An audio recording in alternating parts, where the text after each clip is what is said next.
The prison stood at the edge of the salt plains, a ruin half buried by centuries of storms.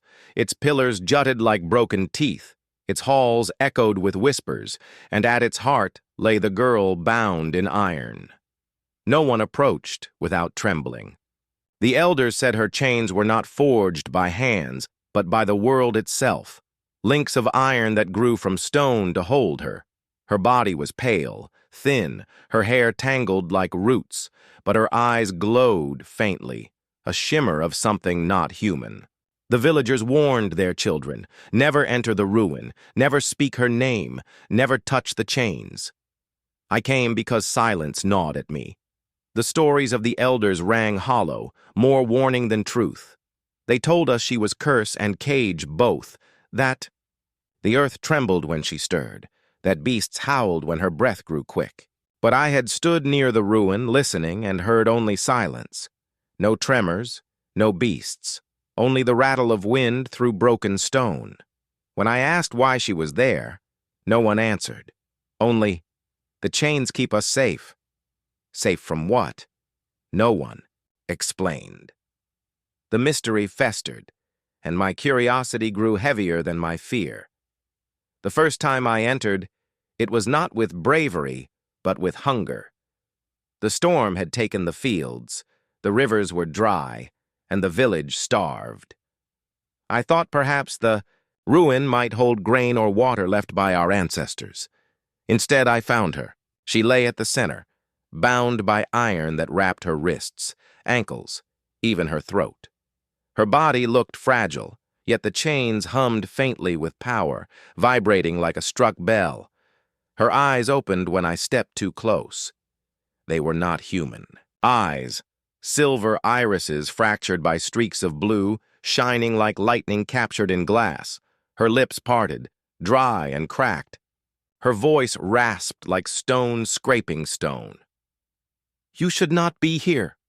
I froze, my chest tight. "Why?" I asked, my voice trembling.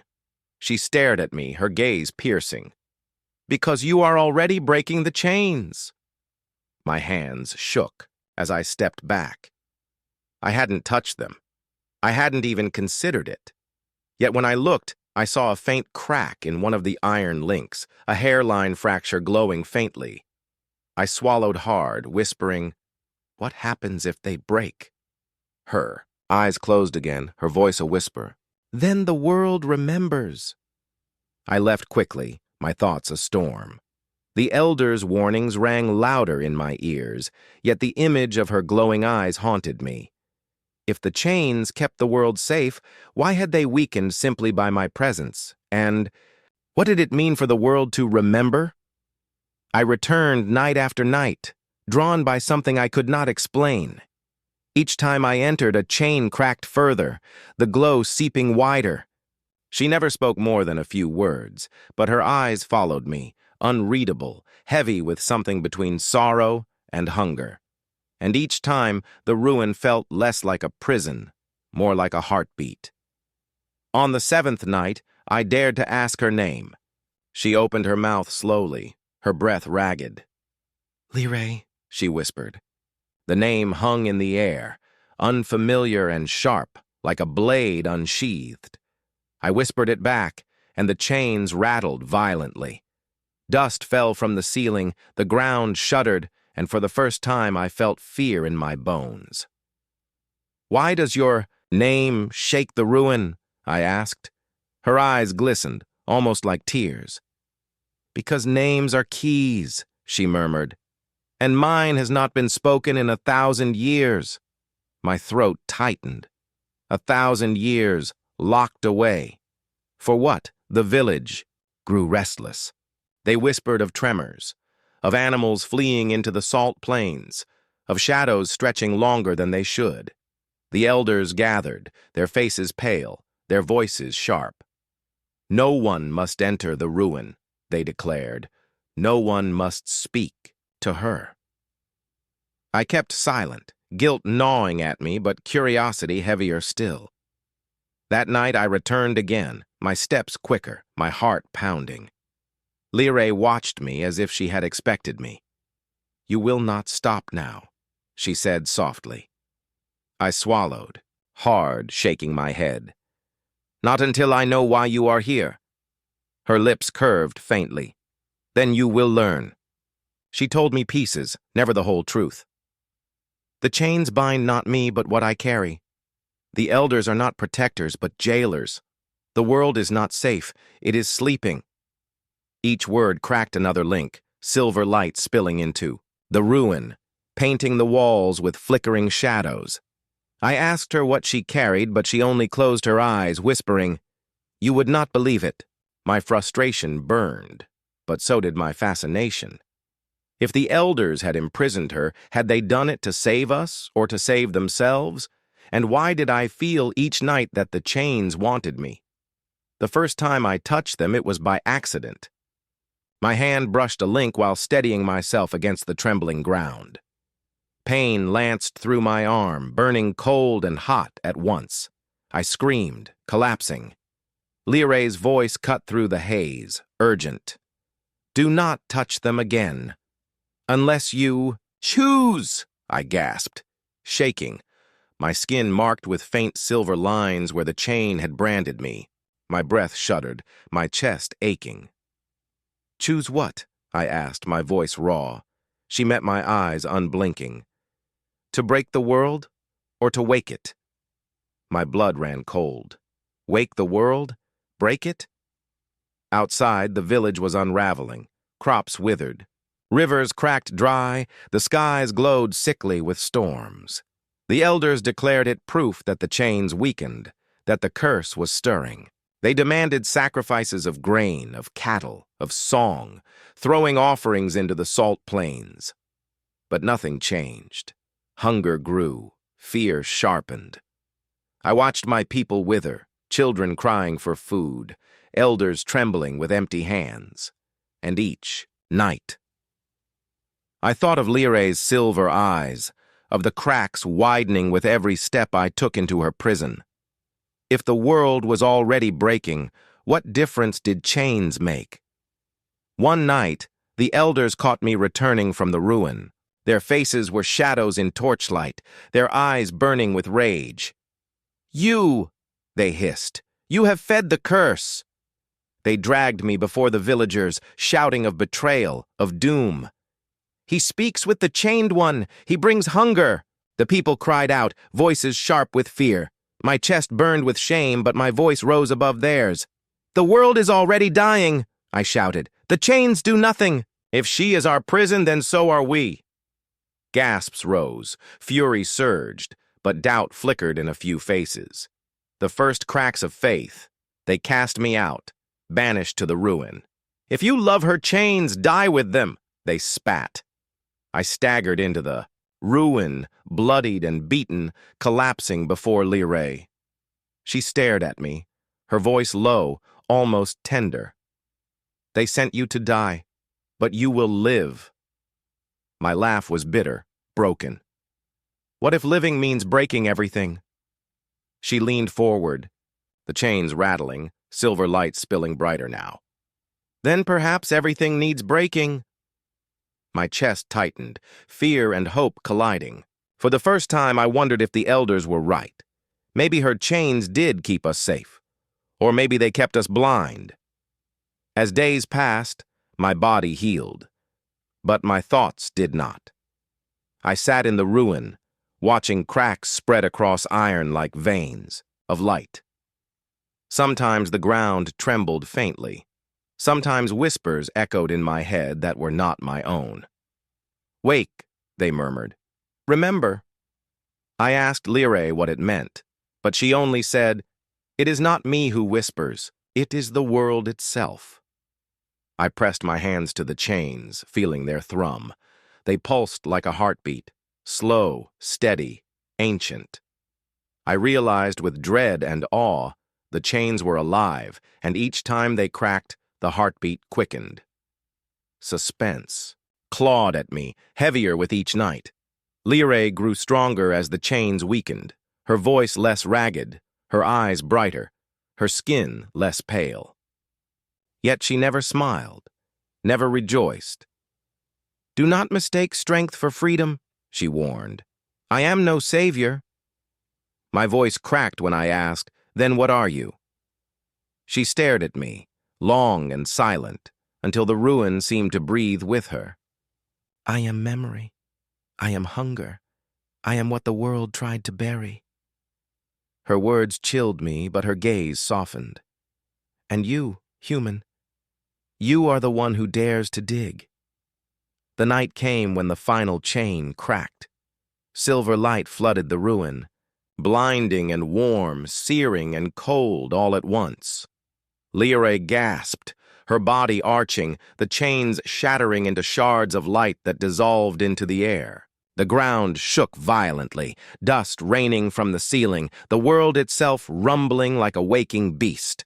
I stumbled forward, shielding my eyes, heart pounding with terror. What have I done? I cried. Lyra's voice cut through the quake, sharp and clear. You broke the locks. Now we will see if the world feared me or itself.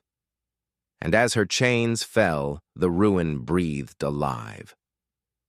When the chains shattered, the ruin groaned like a living creature. Dust poured from the ceiling, cracks split the stone floor, and the air shimmered with heat and cold at once. Lyra stood slowly, her limbs trembling, but her back straight. For the first time I saw her without iron around her body, and she seemed taller, heavier, as though the chains had not only bound her, but compressed her.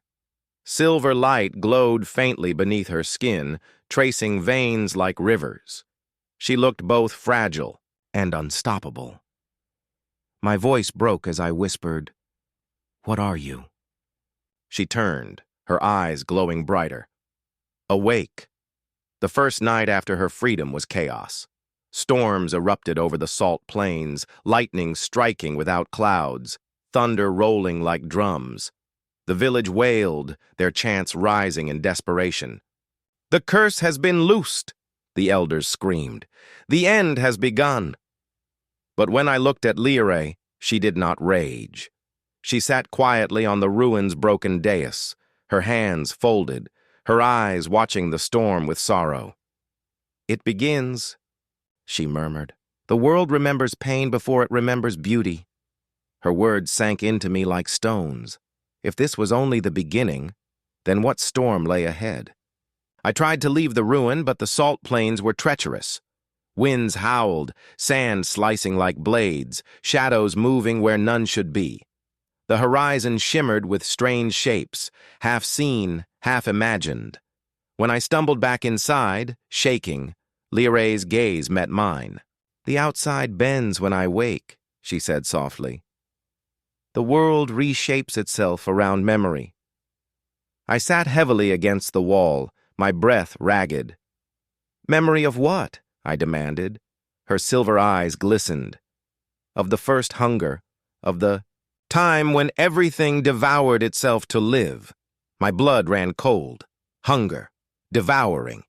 If the world remembered that, how long could it stay sane? The village did not stay silent. On the second day, I heard their voices echoing across the plains, carried by the wind. They marched in fear, torches raised, weapons gleaming. Seal the ruin, they cried. Kill the cursed one before she kills us all. My chest tightened with dread. They had not come for Lyra. They had come for me, the traitor who had broken the chains. I turned to her, panicked. We must flee. But she shook her head, calm despite the rage outside. Flee where? The storm follows me. The memory is already awake. If they kill me, it kills them too. The villagers stormed the ruin, their chants breaking against the walls like waves. They filled the halls, spears pointed, eyes wide with terror. When they saw Lyra standing free, their voices cracked into screams. Monster! Abomination! They surged forward, but she did not raise a hand. She only whispered, Rest! Her voice carried through stone like a song, low and steady. The villagers froze, their weapons trembling. Some dropped spears, others clutched their heads. groaning as though her words pressed against their skulls. I watched in awe and fear as she spoke again. You chained me because you were afraid, and you were right to be afraid. But her words did not end in cruelty. She lowered her head, tears shining in her silver eyes. I do not wish your deaths. I do not wish your chains, but what stirs now cannot be stopped. The elders screamed louder, pushing the villagers forward. Do not listen. Kill her before the curse consumes us. Their voices trembled with desperation, their hands shaking as they pointed at her. I stepped between them, shouting over their fear. You chained her, but look around you! The storms, the hunger, it came while she was bound. Perhaps it came because she was bound. My voice echoed. Silence followed. The silence shattered with a scream. A villager collapsed, his body twisting, his skin glowing faintly silver like Lyre's veins. Others gasped, stepping back in terror. The man's mouth opened, a voice not his own spilling out. Hungry, it whispered, deep and guttural. Lyre's face crumpled in sorrow. The memory takes them, she said softly. The world's hunger seeks new vessels.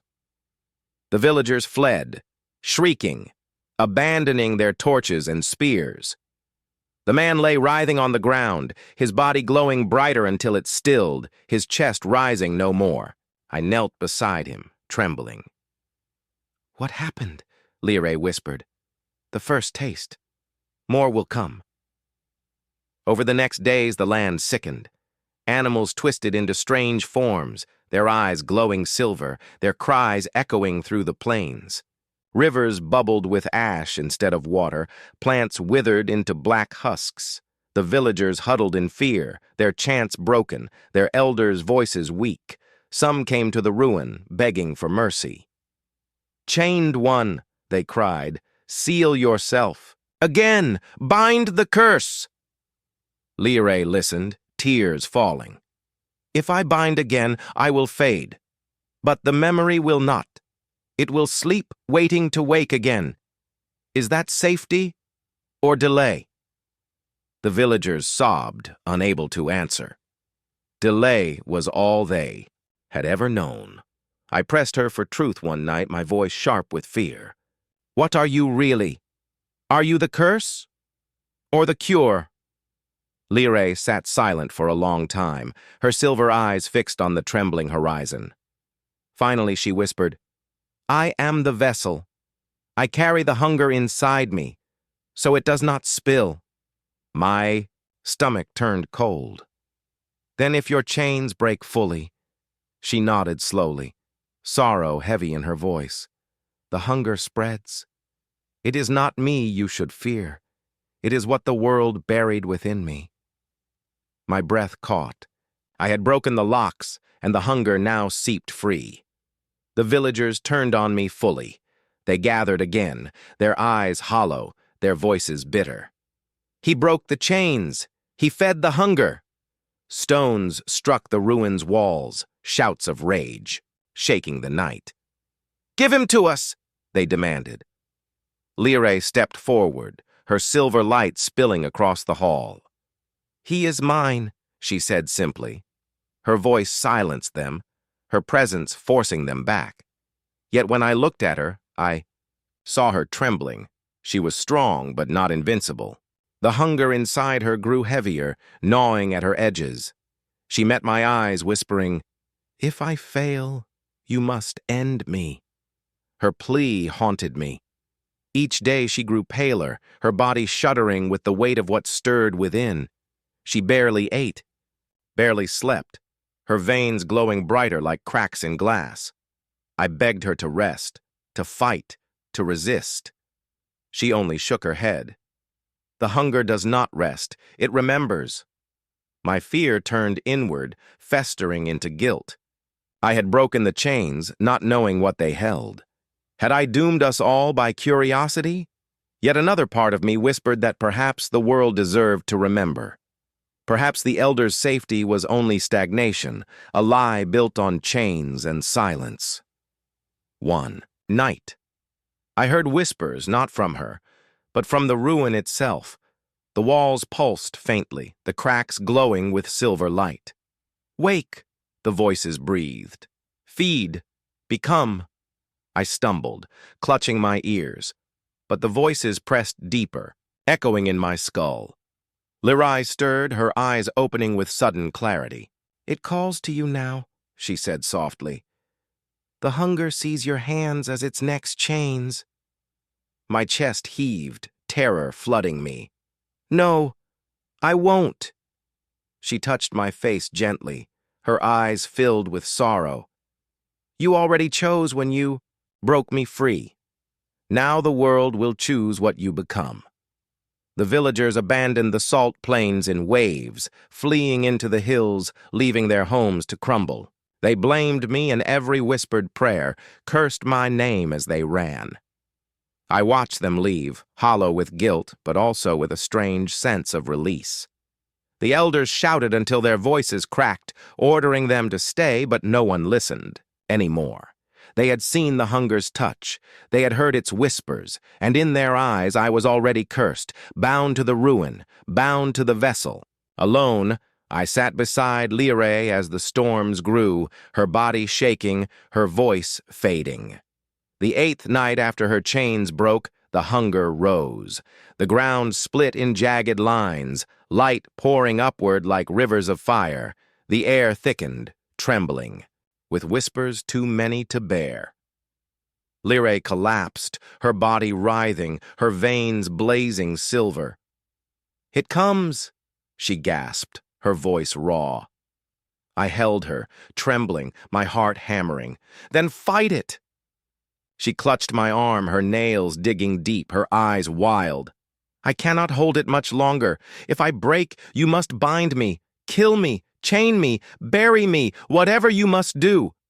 My voice cracked in horror. "I can't," she screamed. "You must." The night split open like a wound. Silver fissures ripped across the salt plains, bleeding light into the horizon. The ruin shook violently, stones collapsing, dust rising in choking clouds.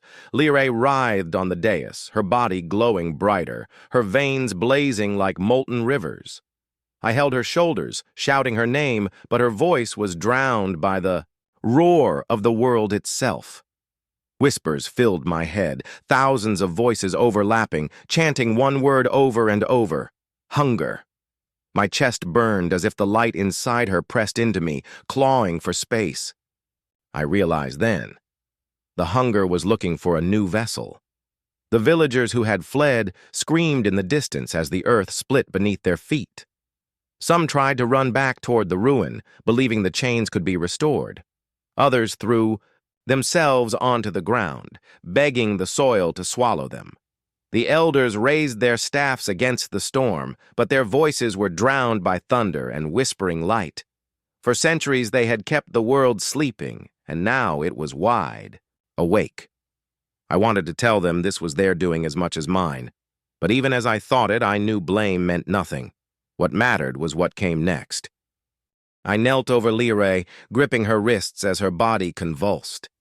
Her eyes opened wide, silver bleeding into white until they glowed like suns.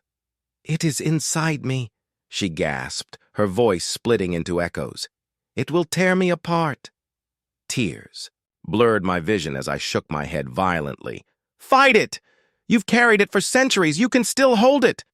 She coughed, blood streaking her lips, glowing faintly like molten metal. "Not anymore. The chains were never mine. They were the world's. When you broke them, you broke its will to contain me." My stomach turned to ice. I had broken more. Then iron. The ruin groaned, walls cracking wider, as though the hunger's heartbeat echoed through stone. Shards of silver light fell like rain, burning into the ground and sprouting twisted forms, creatures born of memory. They crawled and slithered, half-formed, their mouths whispering the same word again: feed. I grabbed a broken spear from the floor, slashing wildly at the nearest shape. It dissolved into ash, but 3 more rose in its place. Lyrae screamed, her voice tearing through the hall, and the creatures faltered, shuddering. For a moment, her scream chained them. My chest heaved with terror and awe. Even breaking, she still held them back. I pressed my forehead to hers, my voice raw. "Tell me how to stop this!" Her eyes rolled, glowing, her voice breaking into two tones. "There are only three ways. Bind me again. Kill me. Or take it into yourself." My body froze, my blood pounding. "If I kill you, the hunger escapes anyway. If I bind you, it sleeps again. But only for another age, and if I take it—" Her lips trembled, her breath shallow. "Then you become me. You become vessel, and the world forgets again." My heart cracked. She had carried it for 1,000 years. Could I bear it for even one? The ground outside split wider, swallowing huts and trees, sending villagers screaming into the night. The sky boiled with silver clouds, lightning tearing jagged paths across the heavens. The world itself seemed to unravel. I looked down at Lyrae, her face pale, her tears glowing as they ran down her cheeks. She whispered, "Choose. Please. Choose before it is too late." My hands shook violently, my chest aching with indecision. Every path meant sacrifice. Every choice meant pain. But as her body convulsed beneath my hands, I realized indecision itself was the true curse. The hunger would not wait for me to think. I tightened my grip on her wrists, closing my eyes. The voices in the ruins screamed louder, clawing at my skull, demanding I surrender. Lyrae's voice cut through the storm, weak but sharp. "If you take it, you must carry silence. No anger, no fear. Only will, only chains made of choice." I swallowed hard, pressing my lips to her forehead. "Then teach me, because I will not let you die." Her eyes widened, tears spilling, as she whispered, "You are a fool." I smiled faintly, trembling. "Then I am your fool." And I pressed my chest against hers as the hunger surged into me. It was fire. It was ice. It was teeth gnashing, claws tearing, voices screaming. My body arched as silver light tore through me, veins burning, bones vibrating with endless whispers. Feed, devour, consume. My mind cracked beneath the weight of 1,000 hungers. For a moment, I thought I would shatter completely. But then, I felt her hands on my face, steady, warm. Her voice whispered in my ear, calm amidst the storm. "Do not fight it. Chain it. Make your will the lock." My breath heaved, my heart pounding, but I clung to her voice. I wrapped the hunger in silence. The ruin pulsed like a beating heart. The cracks slowed. The creatures dissolved into ash. The storm outside dimmed. I collapsed to my knees, my chest heaving, silver fire still burning inside me. Lyrae fell beside me, her eyes wide with shock. You held it," she whispered, disbelief in her tone. My vision blurred as I gasped. "Not alone. You showed me how." She touched my cheek, tears streaming. "Now you carry it. Now you are what I was."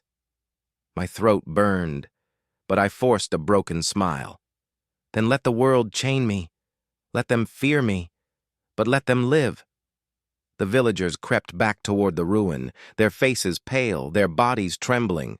They saw me kneeling in the shattered hall, silver light flickering beneath my skin. Fear rippled through them, gasps and cries breaking the silence. "He is cursed," they whispered. "He carries it now." The elders stepped forward, their eyes sharp with dread. "Chain him," they demanded, "before he devours us all." But Lyrae stood weakly, her voice hoarse yet steady. "No, he is not curse, he is choice. He took the hunger so you could live. Will you chain him for saving?" "You?" Her words shook them, splintered their certainty. For the first time, the villagers saw me not as a traitor but as something else. Some knelt, trembling, their eyes wet with awe. Others still shouted for chains, for safety, for silence. I looked at them all, my body shaking, the hunger gnawing inside me. I could feel it pressing at my ribs, testing my will, searching for cracks. I lifted my head, my voice steady despite the tremor. I will not hide in chains. I will walk among you. If you fear me, so be it. But know this, I carry your curse, so you can carry your lives. My voice echoed. The elders spat, but their voices no longer held power. The people turned away from them, torn but swayed by Lyrae's words. She leaned against me, weak but smiling faintly. You chose the hardest path, she whispered. You chose to carry what no one else would. I nodded, my chest burning, with fire and silence. Because you already carried it too long. I couldn't let you die with it alone. Her tears glowed as she pressed her forehead to mine. Then perhaps the world will finally learn. My arms tightened around her, trembling frame. Or perhaps it will fear me forever. Days turned into weeks, and the land slowly steadied. The storms lessened, the cracks sealed, the whispers dulled into silence. But inside me, the hunger never slept. It pressed and clawed, testing me in every waking breath. At night, I sat in the ruins, eyes glowing faintly, villagers watching from afar. Some prayed to me, some cursed my name, but none dared to chain me again. Lyrae sat beside me, guiding me when the whispers grew heavy. You are not alone, she reminded. The world has new chains now, not iron but will. I nodded faintly, though each day cost me more strength. One evening, children dared approach, their eyes wide with both fear and wonder. They carried seeds in their hands, dropping them into the cracks of the ruin. We want life here. One whispered. My chest ached as I watched green shoots push through the soil where once silver cracks had burned. Lyrae smiled faintly, whispering, See, the world remembers more than hunger. Tears filled my eyes as I realized the truth. The hunger might always gnaw, but life would always rise to meet it. Perhaps that balance was what I had broken and restored. Perhaps that was what it meant to be vessel. But I knew this burden would not end with me. One day the hunger would grow heavier. My will would falter, and chains would be needed again. I asked Lyrae, my voice raw, when that day comes, what then? She took my hand, her silver gaze soft. Then someone else must choose. The hunger is eternal, but so is defiance. Each age must decide whether to bind, to kill, or to carry. You chose to carry. That is enough. My heart ached with both dread and pride. If nothing else, I had given my people one more age of life, one more chance to remember. Years passed, and my body bore the weight of silver fire. My eyes glowed in darkness, my veins shimmered faintly. The villagers came to call me keeper, though I never sought the title. Some feared me still, some honored me, but all survived, because I carried what they could not. Lyrae walked beside me, no longer prisoner, no longer cursed, but companion and guide. Sometimes, when the hunger raged, she pressed her forehead to mine, her voice calm. Silence it, she whispered. And I did. My chains were choice, my prison was will, my burden was eternal. And yet, I bore it. When my final day came, I sat once more in the ruin, children gathering with wide eyes. The hunger clawed violently inside me, my body trembling, my vision blurred. Lyrae knelt at my side, her tears glowing silver. It is time, she whispered. My breath came shallow, but I forced a faint smile. Then let it not end in silence. Let them see that burden can be carried, that fear is not destiny. The children wept as light poured from my skin, silver dissolving into the air. Lyrae whispered one final word into my ear, "Free." And then the ruin pulsed with silence. The villagers buried me beneath the ruin, planting seeds above my grave. In time, a great tree grew, its roots clutching stone, its branches shading the salt plains. They called it the Keeper's Tree, its leaves glowing faintly silver in the moonlight. Lyrae walked among the fields, guiding the next generation, her voice steady, her eyes sorrowful yet proud. And when the villagers told the story, they did not say the chains kept us safe. They said instead, he carried what we could not, and still he chose us over himself. And so the world remembered not just hunger but defiance.